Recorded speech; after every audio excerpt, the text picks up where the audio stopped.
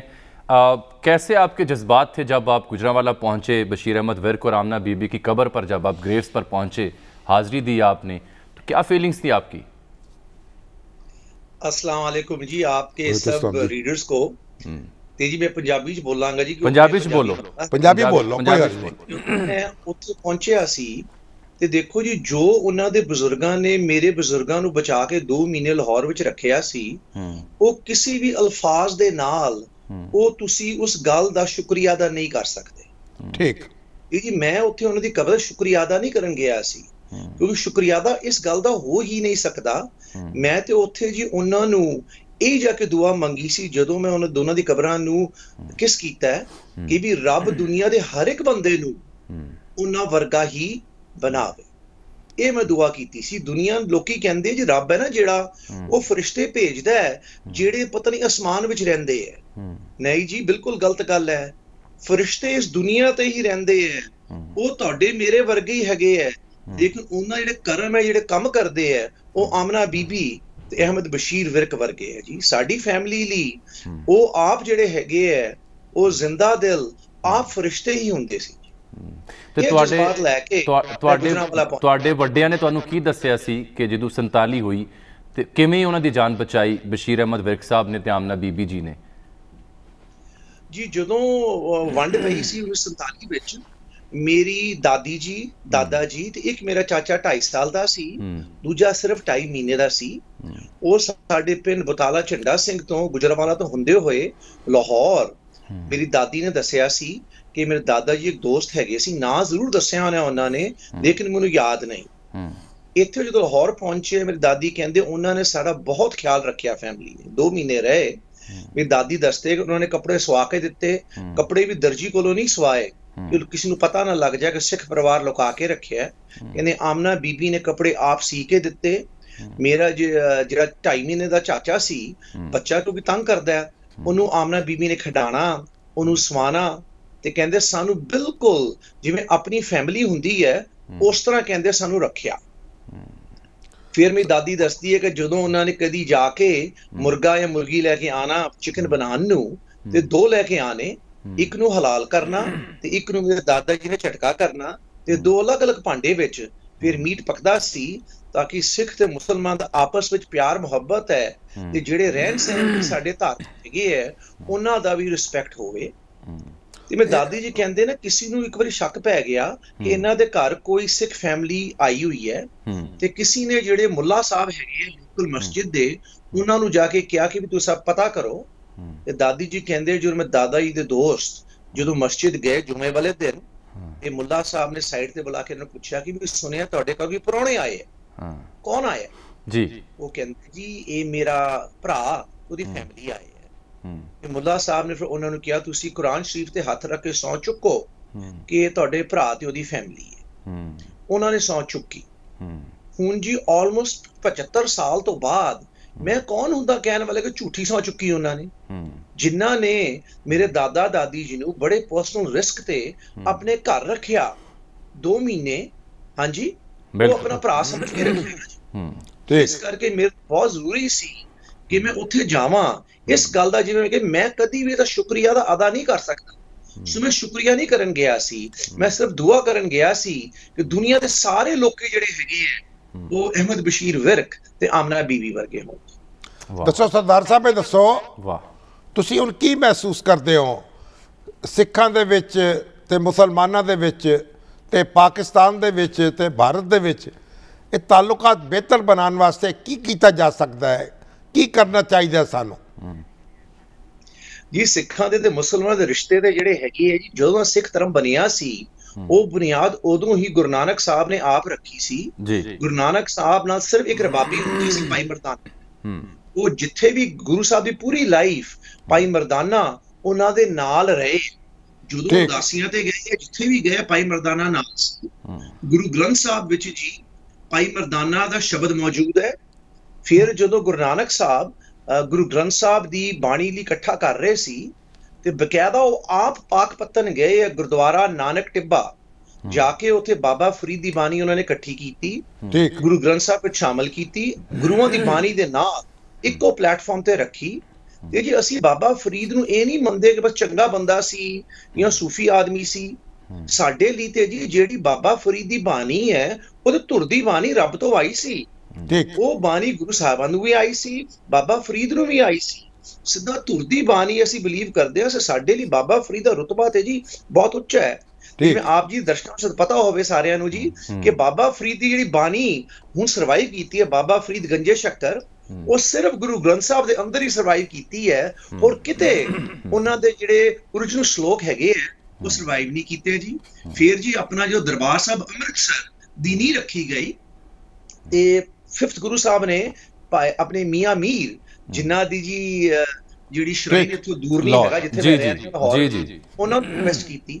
ਤੇ ਜੀ ਸਿੱਖਾਂ ਤੇ ਮੁਸਲਮਾਨ ਦੀ ਜਿਹੜੀ ਦੋਸਤੀ ਹੈ ਨਾ, ਇਹ ਸਿੱਖ ਧਰਮ ਜੋ ਉਹਦਾ ਬਣਿਆ ਨਾ, ਇਹ ਉਦੋਂ ਦੀ ਹੀ ਬੁਨਿਆਦ ਰੱਖੀ ਗਈ ਹੈ। ਔਰ ਸਰਦਾਰ ਜੀ ਸਾਡੀ ਦੁਆ ਹੈ, ਉਮੀਦ ਹੈ ਕਿ ਦੋਸਤੀ ਜਾਰੀ ਰਹੇ, ਇਹ ਦੋਸਤੀ ਜਾਰੀ ਰਹੇ। ਬੜੇ ਔਖੇ ਵੇਲੇ ਆਏ, ਬੜਾ ਇੱਕ ਦੂਜੇ ਨੂੰ ਨੁਕਸਾਨ ਵੀ ਪਹੁੰਚਾਇਆ, ਲੜੇ ਵੀ, ਖੂਨ ਵੀ ਪਿਆ। ਹੁਣ ਸਾਨੂੰ ਪਛਤਾਵਾ ਵੀ ਹੈ। ਹੁਣ ਅੱਗੇ ਕੁਝ ਕਰੀਏ ਤਾਂ ਜਲਦੀ ਨਾਲ ਦੱਸੋ, ਛੇਤੀ ਨਾਲ ਅੱਗੇ ਕੀ ਕਰੀਏ, ਕਿਵੇਂ ਅੱਗੇ ਵਧੀਏ? ਬਿਲਕੁਲ ਜੀ, ਮੈਂ ਦੱਸਦਾ ਜੀ ਇੰਜ ਹੈ ਕਿ ਜੋ ਅਸੀਂ ਆਪਣੇ ਬਜ਼ੁਰਗਾਂ ਨੂੰ ਬਹੁਤ ਪਿਆਰ ਮੁਹੱਬਤ ਕਰਦੇ ਹਾਂ, ਬੜੀ ਇੱਜ਼ਤ ਮਾਨ ਦਿੰਦੇ ਹਾਂ, ਲੇਕਿਨ ਜੀ ਕਲੈਕਟਿਵਲੀ ਜੋ ਹਾਲਾਤ ਪੰਜਾਬ ਦੇ ਸਾਡੇ ਬਜ਼ੁਰਗਾਂ 1947 ਵਿੱਚ ਕੀਤੇ ਸੀ ਉਹ ਸ਼ਰਮਨਾਇਕ ਹੈ ਜੀ। ਜਿਹੜੇ ਕੱਟਬੱਧ ਕੀਤੀ ਹੈ, ਬੇਸ਼ੱਕ ਅੰਗਰੇਜ਼ਾਂ ਨੇ ਸਾਨੂੰ ਕਰਵਾਈ ਹੋਵੇ, ਅਸੀਂ ਮਾਰਿਆ ਕੱਟਿਆ ਤੇ ਅਸੀਂ ਆਪ ਹੀ ਹੈ ਨਾ। ਪਹਿਲੇ ਤੇ ਅਸੀਂ ਓਨਰਸ਼ਿਪ ਲਈਏ ਉਹਦੀ, ਜੋ ਅਸੀਂ ਕੀਤਾ ਗਲਤ ਕੀਤਾ ਸਾਡੇ ਬਜ਼ੁਰਗਾਂ ਨੇ। ਫਿਰ ਅਸੀਂ ਪਿਆਰ ਮੁਹੱਬਤ ਦੇ ਨਾਲ ਪਿਆਰ ਮੁਹੱਬਤ ਵਧਾਈਏ। ਤੇ ਜੀ ਉੱਥੇ ਫਿਰ ਮੈਂ ਬਾਬਾ ਫਰੀਦ ਦਾ ਐਗਜ਼ਾਮਪਲ ਦਵਾਂਗਾ। ਕਹਿੰਦੇ ਇੱਕ ਵਾਰੀ ਕਿਸੇ ਬਾਬਾ ਫਰੀਦ ਨੂੰ ਕੈਂਚੀ ਦਿੱਤੀ। ਬਾਬਾ ਫਰੀਦ ਕਹਿੰਦੇ ਮੈਨੂੰ ਕੈਂਚੀ ਨਹੀਂ ਚਾਹੀਦੀ, ਮੈਨੂੰ ਸੂਈ ਧਾਗਾ ਚਾਹੀਦਾ ਹੈ। ਕੈਂਚੀ ਨਾਲ ਦੁਨੀਆ ਕੱਟਦੇ ਆ। ਕਹਿੰਦੇ ਅਸੀਂ ਦੁਨੀਆ 'ਚ ਆਏ ਆ ਤਾਂ ਕਿ ਦੁਨੀਆ ਨੂੰ ਜੋੜੀਏ। ਇਹ ਸਾਡਾ ਫਿਊਚਰ ਹੈ, ਪਿਆਰ ਮੁਹੱਬਤ ਦੇ